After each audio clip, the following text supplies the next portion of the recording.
اس کے بعد ام المؤمنین زینب بنت خزیمہ رضی اللہ عنہا کے حالات و واقعات کی باری آتی ہے۔ آپ رضی اللہ عنہا کا نام زینب تھا، والد کا نام خزیمہ بن عبداللہ تھا، کنیت ام المساکین تھی۔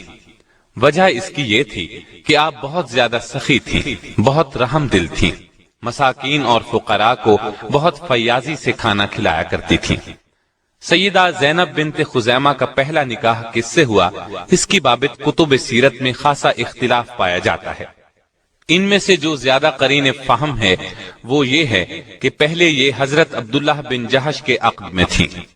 وہ جلیل القدر صحابی اور بہت بڑے شجاع تھے، جنگ احد میں شریک تھے اور اسی جنگ میں درجہ شہادت پر فائز ہوئے۔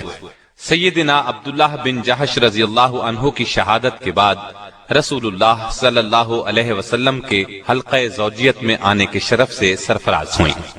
رسول اللہ صلی اللہ علیہ وسلم سے عقد کے وقت سیدہ زینب کی عمر 30 سال کے لگ بھگ تھی۔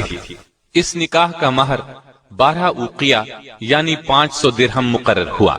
نبی اکرم صلی اللہ علیہ وسلم سے نکاح پر ابھی 3 مہینے گزرے تھے کہ سیدہ زینب رضی اللہ عنہا وفات پا گئیں۔ ان کی وفات ربیع الاول کے آخری دنوں میں ہوئی۔ سیدہ خدیجہ کے بعد پہلی بیوی ہیں جنہوں نے آپ کی زندگی میں انتقال فرمایا۔